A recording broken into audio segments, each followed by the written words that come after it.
We're on Lamed Amud Beis, the two dots. We just finished. The Gemara had said, quoted a pasuk, where we quoted a pasuk, Ashri Agev Asher Mile Es Ashposo Mihem Lo Yivoshu Ki Dabros Oyivim Bashar. Enemies speak in the gate. So the Gemara asks, what does it mean, Oyivim Bashar? Who's it referring to? So Reb Chia bar Abba had said, Afilo Avu Beno Harav Talmido Shoskim Ator B'Shar Echod, that they engage in Torah dialogue in a certain subject matter. Nasim Oyivim Zemzeh. Initially, they're like enemies. They're equivalent of enemies. Beinim Zoz Mishamat Nasim Oyivim Zemzeh. This is where we left off. But the conclusion is what? They don't leave that discussion until they reconcile themselves, and they're Oyivim. So Rashi himself says, why they nasim oivim? Mitoch shemachshim zeh lo zeh, vein zeh makabel divrei zeh. Since each one is opposed to the position of the other, so as a result of that, they're equivalent of enemies. You're not willing to accept what I have to say. That's why they're enemies. It's a little difficult, right? I mean, the Maral explains what is the basis for anger. Why does a person get angry? Right? Because you're not accepting what I tell you. That's why you're getting angry. That's why the person gets angry. But who are you to tell me? Who are you to tell me? So it's rooted in ego. Anger is rooted in one's ego. I dare you to defy me. So that causes anger. Person who's humble doesn't get angry. I mean, you could have anger in terms of a person's mechanic kinas Hashem. He's pained because of what? Because the word of Hashem is being disgraced. Right? That there, if it's rooted in that, but very often. So let's say I have my understanding, you have your understanding of something, and I'm not willing to accept your position. So we become enemies. But why? So I don't accept your position. Is that a reason to get angry? No, it says, what enemies? What's an enemy? We're talking about hate. Enemy is you hate your enemy, right? We're opposed to one another. They ask one another, each one doesn't accept the other one's position. Therefore, they're equivalent of enemies. We're opposed to one another, right? It's not a person says, convince me. Because I believe I'm right, therefore, the Chofetz Chaim writes, in the Chofetz Chaim, you find certain things where Tanoim and Moraim speak about one another, they use very strong words. You speak like an imbecile. One says, speaks to the other one. That's the way people. Could you imagine a person like Moshe Feinstein speaking this way to Chofetz Chaim? You speak like an imbecile. I mean, they wouldn't say that. But you find certain Amoraim, they speak, or Tanoim, they speak very strongly, use very strong terminology. How do we understand it? So he goes to explain that because of their level of pursuing of truth and maintaining truth, anything which is not that, that's the reaction. That's how unacceptable it is. That's why they use this kind of terminology. Okay? The Gemara says in Sanhedrin, which we learned, quotes a pasuk, there are two types of Talmidei Chachomim. There's a Talmud Chacham, which is called Maklos, and there's a Talmud Chacham, Talmid Chacham, which is called Noam. Maklos means staffs, sticks, and Noam means pleasant. So the Gemara says that Talmidei Chachomim shebeBavel, Talmidei Chacham who are in Bavel, they're classified as Maklos. Why are they classified as Maklos? Shechoftim zeh zeh b'halacha. It's like they beat one another in halacha.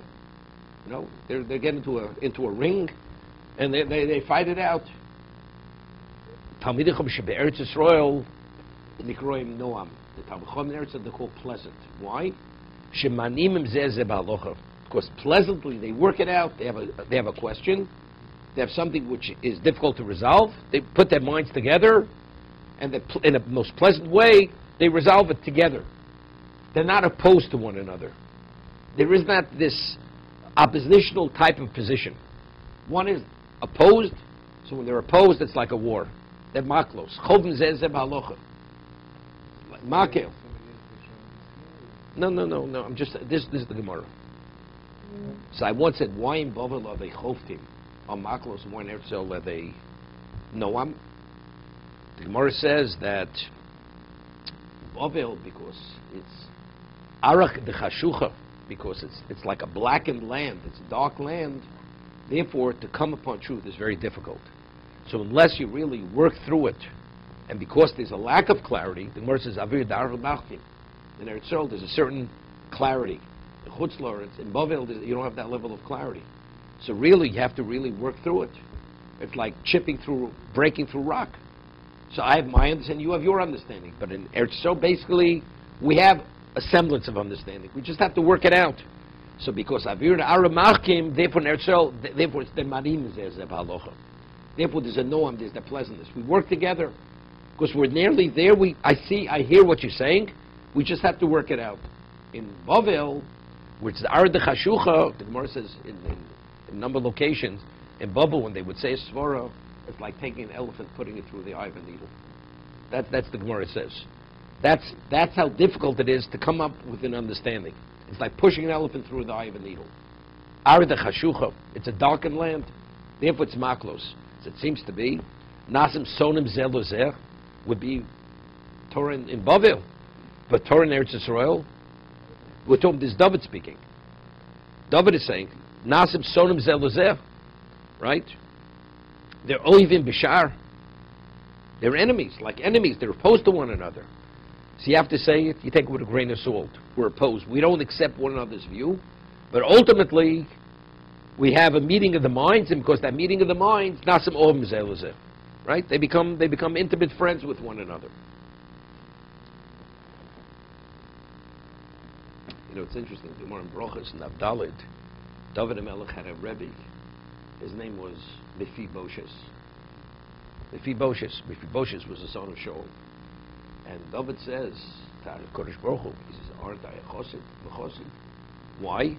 Because when he was king, David was more than a king. David HaMelech was the Gadol Ador, was the leading Torah sage of his generation, David HaMelech. Verses in Sanhedrin, in Chelik, which we didn't learn here, that Doeg Adomi, Doeg, who was the head of the Sanhedrin, who died, who was in Russia because of his envy for David, was a genius of one of a kind. He was called Adomi because he would make the elders of the Sanhedrin blush because of his genius. That was Doeg Adomi. He was a Jew, but he was called Adom from the word Odom. He caused the elders of the Sanhedrin to blush. Although he was a genius, the one thing David had over him, David was always Mechavi Shmaitza Libid Hilsa. David was never wrong. He always hit the nail on the head. He always came upon the truth of Torah. He had that special Siyata B'Shmaya. David couldn't tolerate it. That's what it was. So, ultimately, to come out, he came out, he had the truth, David didn't have the truth. It's almost there, but it's not quite there.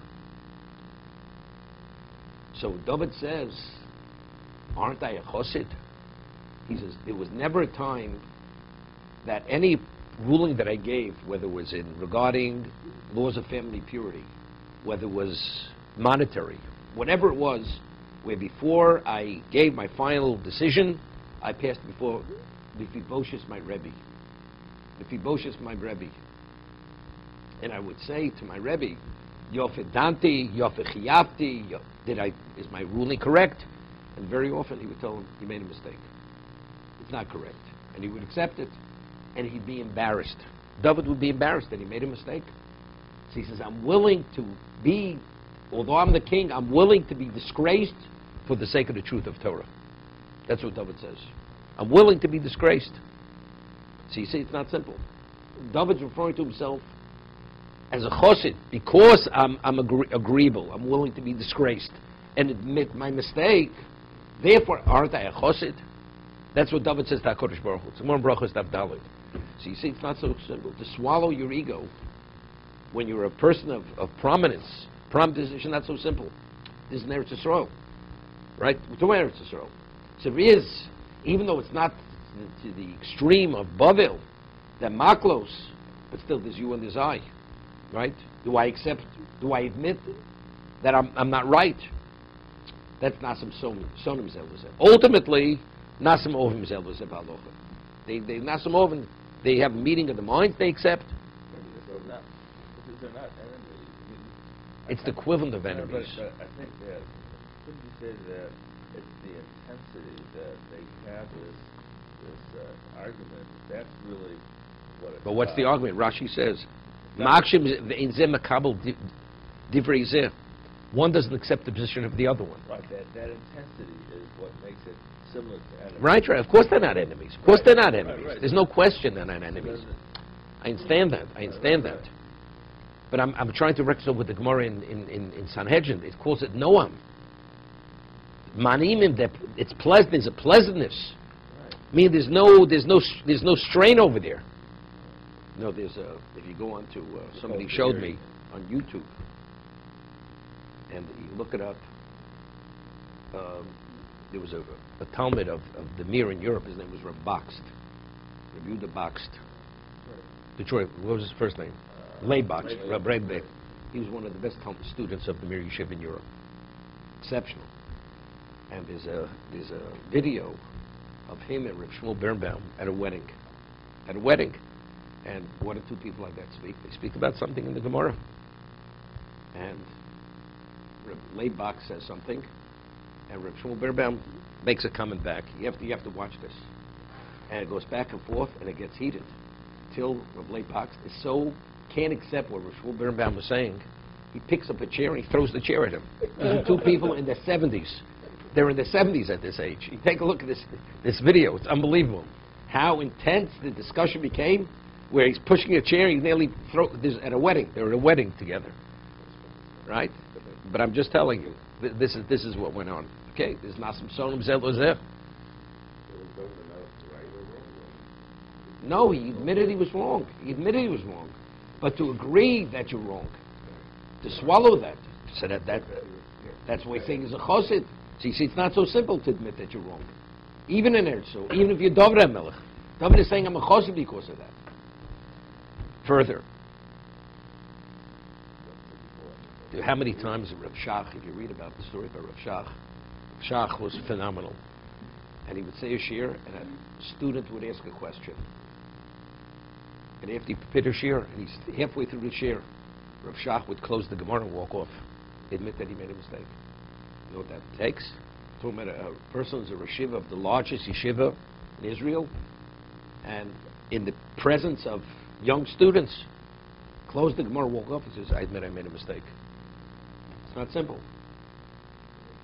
Yeah, and this similar story of Baruch Ber. Baruch Ber, Libus, the commentators of Yeshiva, same thing. It's greatness. This is greatness. Personally, he could have given an answer. He somehow could have wiggled out and said privately afterwards, by the way, you could say this, but I think you're right. No, he closed the Gemara, walked off the lectern, walked away, admitting that he was wrong. This is what we call. This is greatness. This is godless. I'm just confused. It's not the ego here. It's just a comment, and they are arguing the same Shemayim. No, but why do you think you're right? Why do you think you're right? Because why do you think you're right? not because your ego, Of course, everything's rooted in ego. Why do you have a better mind than the other person? Right? Everything is tinged with ego to some degree. See, Beisham Beisil, they never admitted to the other. Never. Because they're the machlokes was in Masorah. Each one had a different Masorah. When we say halacha can be sealer, is it permitted or not permitted? Each one was only trying to prove their Masorah. They had a different transmission from Sinai. So there you could hear that really the question is what did Hashem say at Sinai? Did he say permitted or not permitted? What did he say? Here we're not arguing Masorah. It's how do you understand the Gemara? It's not that you have here. We're not proving a Masorah. You're not proving a Masorah. What we're talking about, right? We're trying to understand what the Gemara is saying. Our level is a different level than what they argued on. it says at the time, saying, as a result of certain problems, the Roman persecution that people began forgetting. Okay, Ton Rabbanon. V'samtim. It says, V'samtim is dvorei ela levavchem. Samtam. Sam is a potion. Rashi says, Sholem she'nechos shum hatzolah. Everything is included in Torah.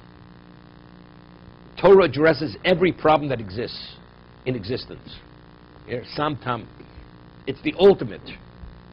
Right? If they would...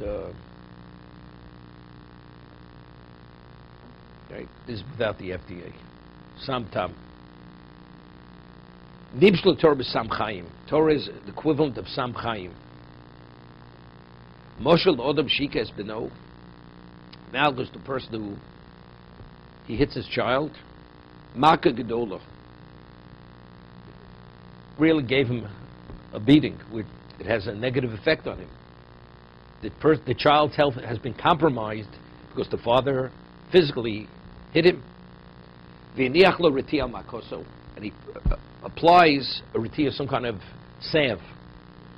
So riti is like ointment on the wound.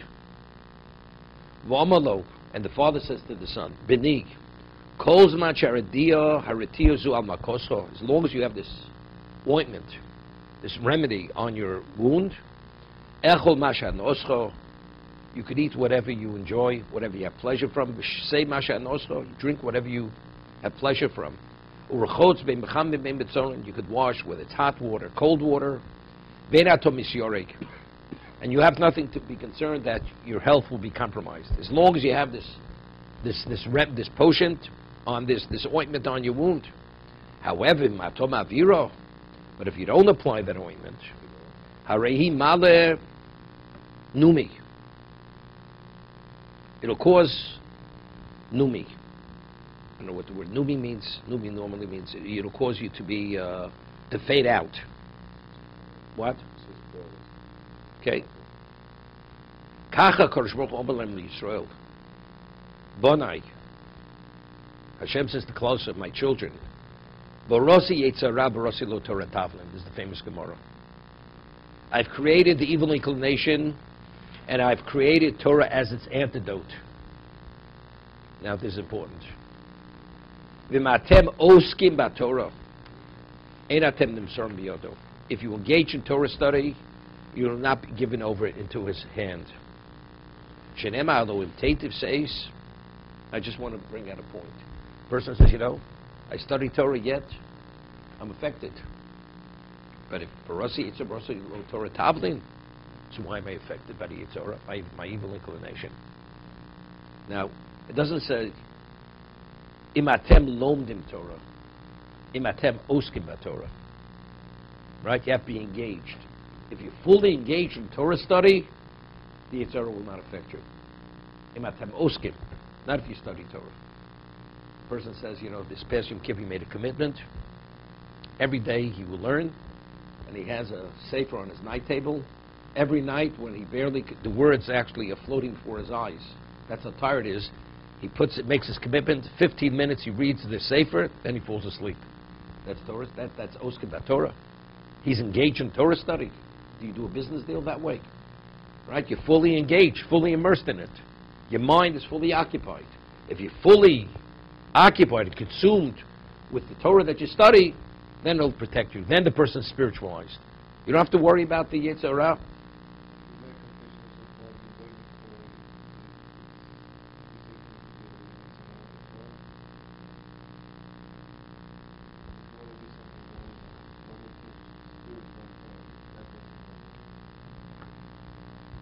See in a minute. You will not be given over into his hands. Shenemar halom seitiv seis. This is after Cain killed Hevel. Kodesh Baruch Hu says in teitiv. If you do good seis, it will carry you. V'mein atem oskim b'Torah. But if you're not engaging in Torah, you're not learning Torah. Oskim. The text of the Baruch is lasok b'divrei Torah. Atem nimsorim biyodo. Then you're going to be given over into saying shenemar la pesach chatos roves. At the entry point, the chatos is lurking. What causes sin is lurking to ensnare you. V'lo od, not only that, shekol maso matono boch. His whole focus is on you. The Yetzer Hara is focused. The Chofetz Chaim writes in one location. A person goes and he engages with an enemy in war, and you lose one battle, another battle, a third battle, 10th battle. What is the person? You have to just look. It's futile. I'm not going to engage in battle any longer. I lose every battle. The Yetzer Hara, as many battles as he loses, as long as you're alive, he will never give up. 24 hours a day, every moment of your life, he never gets discouraged. As many battles, you could win every battle. He's waiting to win the next battle. That's the difference to Yetzer Hara and a situation where you have the most fierce enemy. If he loses after so many battles, he gives up. There's no point. It's futile. The Yetzer Hara, there's no such thing as futile. He's always waiting for that next battle that you should fail and lose it. The Matorot says, he says, why? Ve'elecho chukoso.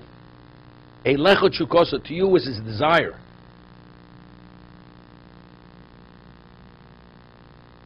It's like a person's obsessed with something. Obsession. As much as you explain to the person to convince him you have no relevance to it, he's obsessed, he's not normal. Right? It's an obsession. You can't convince the person that he has no relevance to it. He's obsessed. The Yetzer Hara was created like the equivalent of obsessed to cause the person to fail. He will never give up under any circumstance.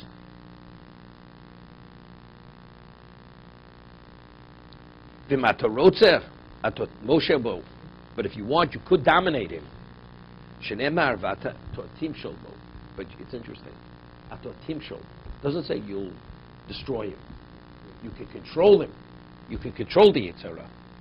Timshol, but that he should not exist, that you should no longer be susceptible, there's no such thing. At best, you can only be Moshe. Many years ago, I gave a shir. Mr. Glick was the shadchan in Republic Bank many years ago. Many years ago, I gave a shir in Republic Bank once a week. So there was the story with Edmund Safra and American Express, where they went and they slandered him that he was laundering money. Safra was laundering money, and the person's name was Robinson, not Jew, from American Express.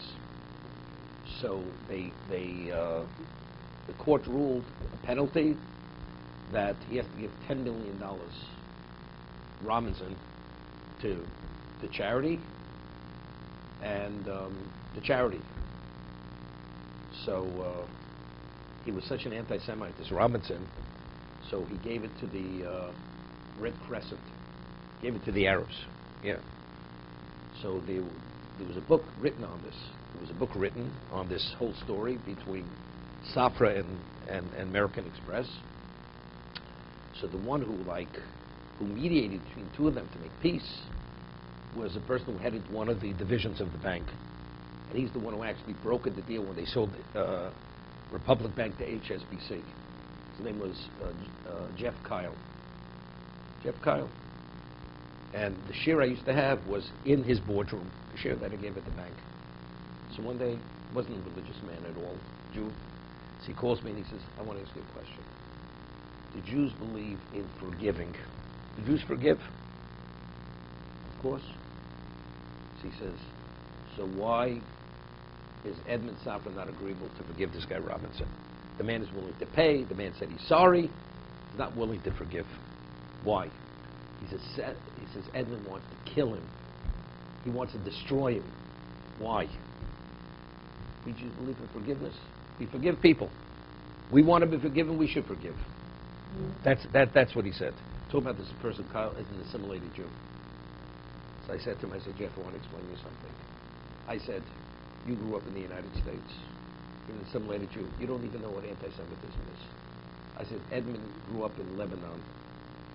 He understands what anti-Semitism is. I said, an anti-Semite, unless you destroy him, he's always coming back. That's what an anti-Semite is. He's so rabid against what you stand for, what a Jew is, he's always coming back at you. So what do you have to do? You have to destroy him.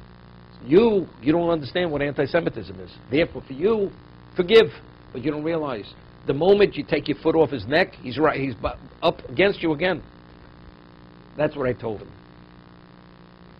I said, you never tasted anti-Semitism, therefore you don't know. The Yetzer Hara is minimally that.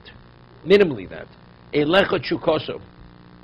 Barasi Yetzer Hara Barsa Torah Tavlin. He's always there, as the Chofetz Chaim says. As many battles as he loses, he doesn't give up. He's always there again. He's ready for the next battle. Elecha Chukoso. Therefore, Barasi Yetzer Hara Barsa Torah Tavlin. If you want to dominate him, but again, at best, it's only dominating. You're only dominating. The moment you stop dominating him, where is he? He's right on top of you again. That's Pesach Chatos Rovegs. The Chatos is lurking at the Pesach.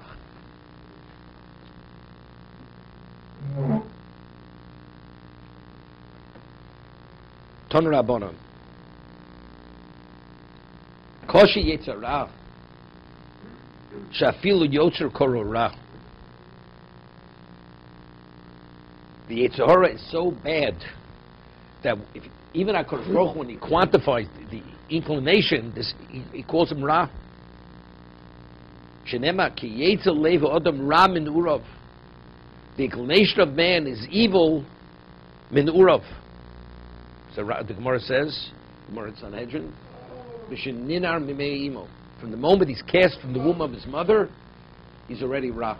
He's there. He's Ra.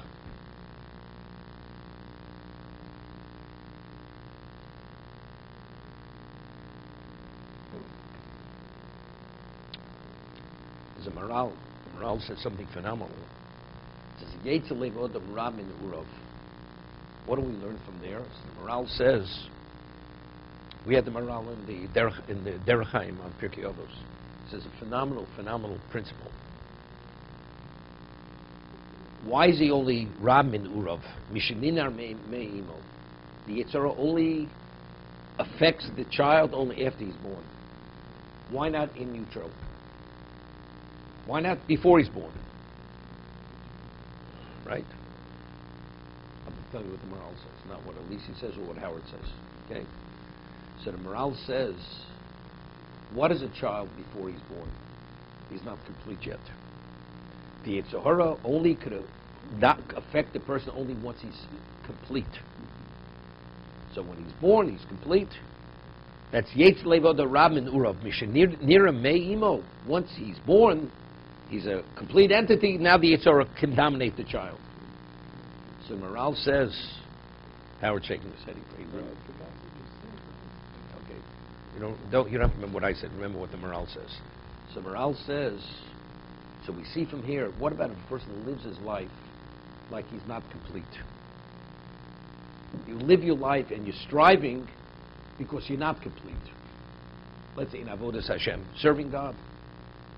I'm not there yet. I haven't completed my mission. So then the Yetzer Hara cannot affect you. It's only when you plateau, you say, well, I've reached this point, and you say, I've learned enough today. If you learned enough, that means you've completed the day. Your mind says, I'm complete. Now you're susceptible to the Yetzer Hara. But if every moment is invested, and I'm only stopping because I can't go further, the Yetzer Hara will not affect you. Will not affect you. Because it's only a Davar Sholem, something which is complete. The Yetzer Hara has dominance over not something which is not complete. Yeah? You read about the Chazon Ish. It's not to be believed. You know, when the Brisker Rav said a hesped on the Chazon Ish was the halachic last opinion in his time. Chazon Ish. So, but the Brisker Rav also was also the Gadol Hador at the time. The Brisker Rav is in the 50s. So he said on the Chazon Ish, he says his level of hasmoda, of dedication to Torah study, where not a moment was wasted, nobody's able to study. He says that's what we don't have any longer. And if you read about the Chazon Ish, his level of dedication to Torah study, he was a very frail man. You ever see pictures of the Chazon Ish? I mean, you can see literally, he very bony faced. He didn't weigh very much. And the Chazon Ish, he would study to the point where he would pass out. Instead, there were times where he was walking back and forth, trying to understand something, and he would always say he had his bed there. He would just collapse into the bed and fall asleep. To the last moment of strength. It's not, I have to learn today 2 blot Gemara. I've done my 2 blot. Now I'll take a break. No, that's not what it is. It was so therefore he lived a life that he was never a sholem. If you live your life that you're not a sholem, then the Yitzhara cannot affect you. Omer of Yitzchok. So he wasn't sholem, but he was never sholem. Nobody's ever sholem. So you have to recognize it. If you recognize it, it's not only recognizing, it's implementing it. It's internalizing it. I'll give you an example. You have to speak in everybody in his area of work. Person has, Baruch Hashem, podiatrist, he has patients waiting around the block. It's already 3 in the morning. There are another 25 patients. He says, look, I'm sorry.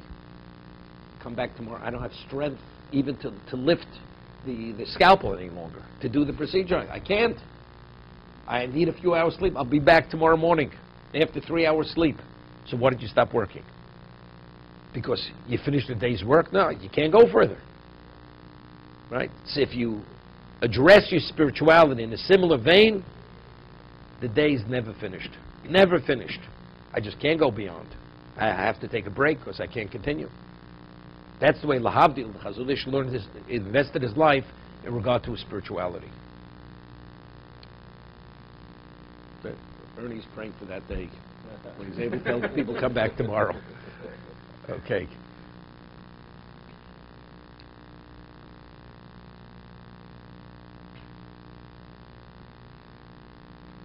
Omrav Yitzchok, Yitzu shel Odom, Mischadish Olam Chol Yom. The evil inclination of a person is renewed every single day. The word Mischadesh. Shenema Rak Kol Hayom. The word Kol Hayom. He's evil. What's Kol Hayom? Every day, Kol Hayom. So from there I see there's a chidush. So in the Ein Yaakov, one of the commentators explained, let's say a person, he eats something day in and day out. Afterwards you get tired of it. When it comes to the Yetzer Hara, a person does a chet. He's able, so you say you've done it endless times. You're tired of it. You don't sin any longer. Right? You're tired from sinning already. Every time the Yetzer Hara presents it with a chidush, he'll give you an approach that you'll experience it like as if you never experienced it before. This is the meaning. He's mechadish olam b'chol yom. There's a renewal. Now it's interesting.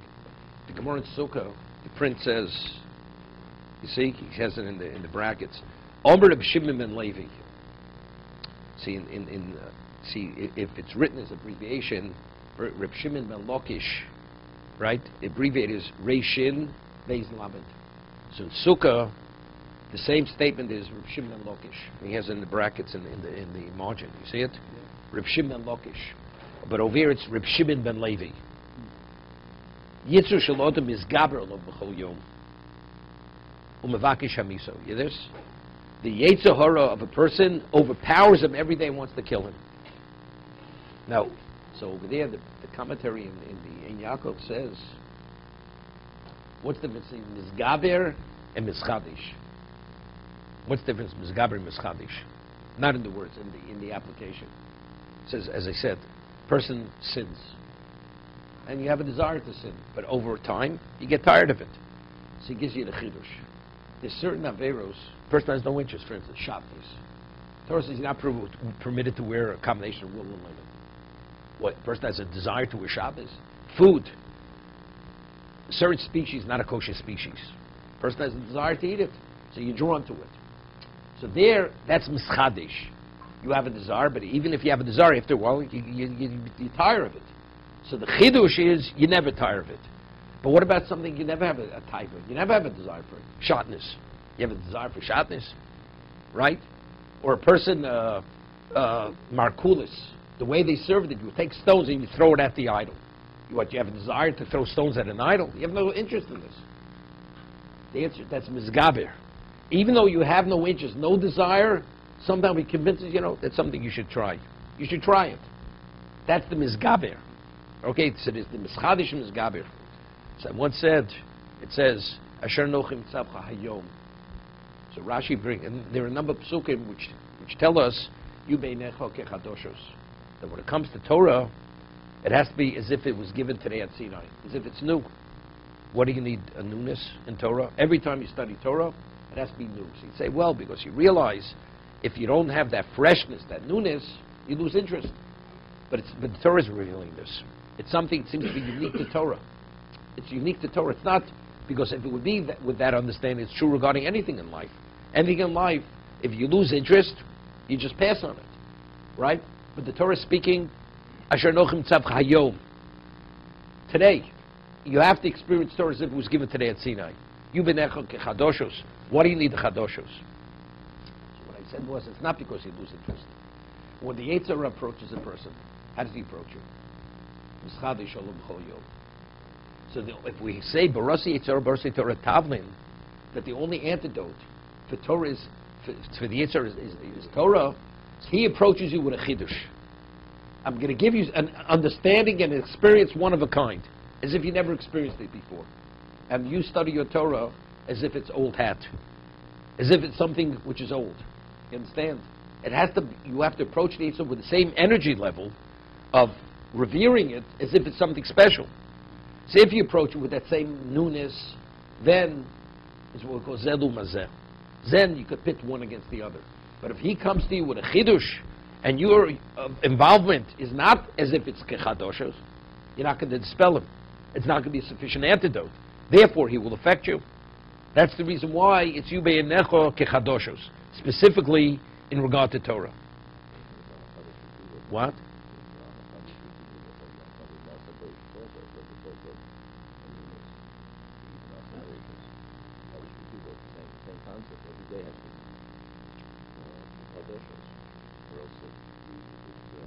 There it's what Hashem continually wills existence, but there you could say the other way. No, they say the other way. Maybe you need kechadoshos. It's because since it says in Lobrisi Yom V'Lo B'Chus of Shomei V'Aretz Lusamti, as the Rechaim V'Loshen says, if people would stop studying Torah even for one moment in existence, will revert back to pre-existence. So what is the basis for Mechadish K'Vul Choyim to Masav Reishis? It's the study of Torah. This is in Lobrisi Yom V'Lo. You need the bris, which Mishnah says is Torah, has to be in effect day and night. So if it's Mechadesh, but what is the cause of Mechadesh K'Vul Choyim to Masav Reishis? The Torah. So the Torah, which is the basis for existence, was Mechadesh Choyim to Masav Reishis, has to be Yu Beinecho Kechadoshos. Because what does that generate? It generates a Mechadesh Choyim to Masav Reishis. Therefore, what generates it also has to be Chadoshos for that reason. Yeah, the Yetzer Tov. The Chazal say you only get a Yetzer Tov at the age of 13, not at the Yetzer Haras from the time you're born. Because if they would come into your life at the same moment, the Yetzer Hara would not affect you. You have to first be addicted to the negative, that it becomes a challenge. Otherwise, there's no challenge. Right? That's a Chazal. We will continue.